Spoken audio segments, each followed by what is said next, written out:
말씀 보겠습니다. 요나서 1장 4절에서 6절 말씀입니다. 같이 읽겠습니다. 여호와께서 큰 바람을 바다 위에 내리심에 바다 가운데에 큰 폭풍이 일어나 배가 거의 깨지게 된지라. 사공들이 두려워하여 각각 자기의 신을 부르고 또 배를 가볍게 하려고 그 가운데 물건들을 바다에 던지니라. 그러나 요나는 배 밑층에 내려가서 누워 깊이 잠이 든지라. 선장이 그에게 가서 이르되 자는 자여 어찌함이냐 일어나서 내 하나님께 구하라. 혹시 하나님이 우리를 생각하사 망하지 아니하게 하시리라 하니라. 아멘. 요나서 1장 4절에서 6절까지 잠자는 선지자라는 제목으로 말씀 보도록 하겠습니다. 우리는 불순종의 삶을 살 때 우리의 인생에 하나님의 징계가 찾아오게 된다는 것을 기억해야 됩니다. 우리는 이런 하나님의 징계하심 가운데 있을 때 어떻게 반응해야 될까요? 오늘은 요나를 통해서 우리의 영적 상태를 점검해 보고 신자로서 어떻게 살아야 할 것인지 함께 고민해 보도록 하겠습니다. 요나는 다시스행 배를 탔을 때 자신이 형통한 길을 가고 있다고 생각했을 것입니다. 그러나 그 생각은 곧 틀렸음이 나타납니다. 하나님께서 큰 바람을 바다 위에 내리심에 배가 깨질 지경이 된 거죠.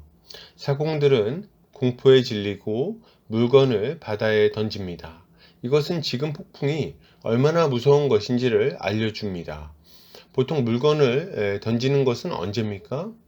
최후예요. 왜 그렇습니까? 물건이 있어야 바다에서 버티기도 하고 항해 후에 돈도 벌고 그러니까 이렇게 하는 것입니다. 물건을 던진다는 것은 최악의 상황이 되었다는 것을 보여주고 있는 것입니다. 지금 하나님은 요나를 돌이키시기 위해 강력하게 경고하고 징계하고 계시는 거예요. 우리도 마찬가지입니다. 우리가 하나님께 불순종할 때 하나님은 결코 우리를 방임하지 않으십니다. 맨 처음 불순종하고 길을 갈 때는 그 길이 평탄해 보이고 형통하게 보입니다. 성공이 보장되어 있는 것 같고 일도 잘 풀리는 것 같고 평탄한 인생이 될 것처럼 느껴진다는 거예요. 그러나 우리가 계속해서 불순종의 길을 가면 그러면 어떻게 될까요? 하나님은 반드시 강력한 폭풍을 우리 인생에 내리셔서 우리의 길을 막으십니다. 이때 이렇게 찾아오는 폭풍은 우리의 힘으로는 도무지 막을 수 없는 불가항력적인 것이에요. 뚫고 나갈 수 있는 종류의 문제가 아니라는 말입니다. 하나님은 이렇게 폭풍 같은 어려움을 보내셔서 우리의 길을 막으시는 거죠. 왜요? 우리가 가려는 길은 불순종의 길이요, 멸망의 길이요, 사망의 길이기 때문입니다. 여러분, 우리는 이 징계에 감사해야 되겠습니다. 만약 하나님이 우리를 사랑하지 않으신다면 이런 징계가 없을 것이기 때문입니다. 죄악의 길로 가도 형통하게 하시겠죠. 인생을 망치고 지옥에 떨어질 것이 분명해도 내버려 두실 것입니다. 그러나 하나님은 그렇게 하지 않으시죠. 하나님은 자신의 사랑하는 자녀들을 반드시 돌이키십니다. 어떻게 해요? 사람 막대기와 인생 채찍으로 우리를 징계하심으로 우리가 죄악의 길에서 돌이키게 만드시는 것입니다. 그러므로 여러분, 우리는 이와 같은 하나님의 징계하심 가운데 있을 때 더 이상 망설이지 않아야 되겠습니다. 우리는 속히 돌이키고 회개하여 회복의 길로 나아가야 하는 거예요. 그리고 이처럼 우리를 놓지 않으시는 하나님의 손길에 감사해야 하는 것입니다. 계속해서 보겠습니다. 폭풍을 만난 사공들은 크게 두려워하며 자신의 신을 부르고 짐을 버립니다. 아주 기민하게 움직이는 거죠. 그러면 요나는 무엇 하고 있습니까? 지금 요나는 배 가장 밑층까지 내려가서 누워서 깊은 잠을 자고 있습니다. 사실 요나가 피곤하기는 했을 거예요. 그 먼 요바까지 도망가서 배까지 탔으니까 피곤할 만도 합니다. 그러나 여러분, 그럼에도 불구하고 이것은 참으로 책망받을 만한 모습입니다. 아무리 피곤해도 이런 절체절명의 위기 상황에는 깨어서 대처를 해야 하는 것이 맞는 것입니다. 선원들 보십시오. 얼마나 바쁩니까? 자기 신도 부르고 짐도 버리고 사람도 찾으러 다니고 말이죠. 같은 배에 타고 있다면 최소한 요나는 짐을 버리면서 같이 일을 했어야 마땅한 거죠. 그런데 지금 선지자가 돼가지고 잠이 드는 게 말이 됩니까? 요나는 민감하게 깨어서 하나님을 경외하는 마음으로 회개하고 기도했어야 마땅한 거죠. 그러나 지금 요나는 배 밑층으로 내려가서 육신뿐만 아니라 영혼까지 깊이 잠이 들어버립니다. 이 선지자는 죽음이 다가와도 깨닫지 못할 뿐 아니라 기도도 안 하는 거예요. 여러분, 우리도 마찬가지입니다. 우리가 영적인 침체에 빠져 있는 가장 큰 증거는 기도하지 않는 거예요. 기도하지 않는 사람이 영적으로 깨어 있을 수 있겠습니까? 안 되죠. 갈수록 마음이 둔해지게 되고 징계를 받으면서도 그 이유를 깨닫지 못합니다.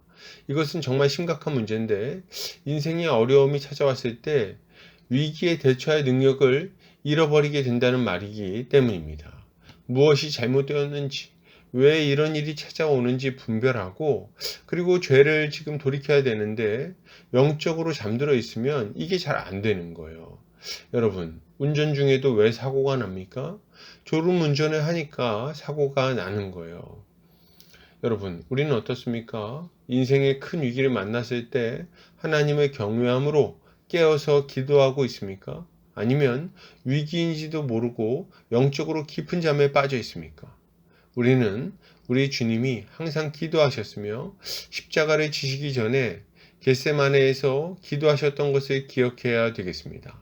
여러분, 우리는 주님보다 강한 자들이 아닙니다. 우리는 주님을 본받아 항상 기도로 깨어 있어야 되는 거예요. 기도해야만 우리의 영혼이 깨어 있을 수 있습니다. 그리고 기도로 깨어 있을 때 비로소 우리는 인생의 환란에 적절하게 대처할 수 있을 것이고 하나님께로 적절한 타이밍에 돌이킬 수 있을 것입니다. 계속해서 보겠습니다. 지금 배 위의 상황은 말 그대로 아수라장인데 아무도 그 상황을 해결할 수 없었습니다. 지금 상황을 해석할 능력도 해결할 능력도 선원들에게는 없었던 거예요. 이 상황을 어떻게 해보기 위해서 부르짖지만 열방의 모든 신은 헛된 우상이기 때문에 아무 효험이 없는 것입니다. 지금 상황을 해석하고 해결할 사람은 한 사람밖에는 없었습니다. 누굽니까? 요나 외에는 이 상황을 해석하거나 해결할 수 있는 사람이 없는 것입니다. 요나는 하나님의 선지자였어요. 온 우주를 창조하신 분의 선지자였죠. 그러니까 지금 상황을 해석하고 해결해야 하는 것입니다. 그러니 요나가 가져야 할 마땅한 모습은 무엇이었겠습니까?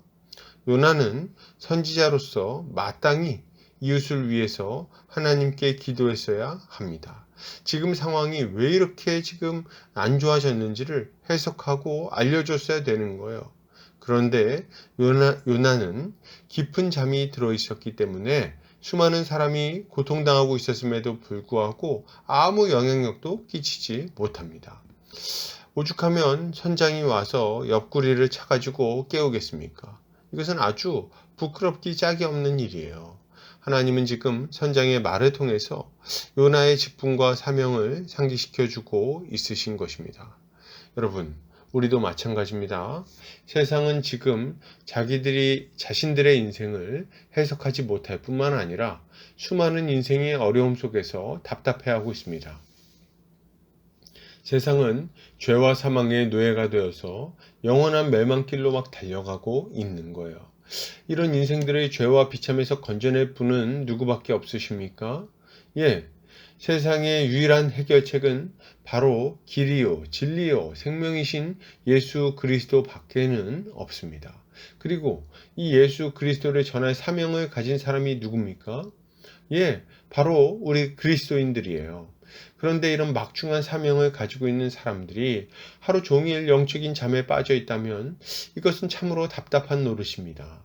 선지자가 잠들면 저 죽어가는 사람들은 도대체 어디서 소망을 찾을 수 있겠습니까? 어떻게 자신들의 인생을 해석할 수 있겠냐는 거예요. 또한 우리가 잠들면 우리에게 맡겨진 영혼들은 또 어떻게 하겠습니까? 정말 하나님의 뜻대로 살아가는 데 있어서 큰 어려움을 겪지 않겠습니까?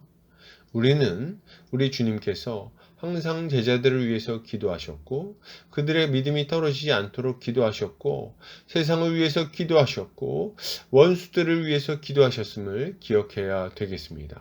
그리고 바로 이 주님이 우리도 주와 동일하게 저 죽어가는 자들을 위해 기도하라고 명령하셨다는 것을 기억해야 하는 것입니다.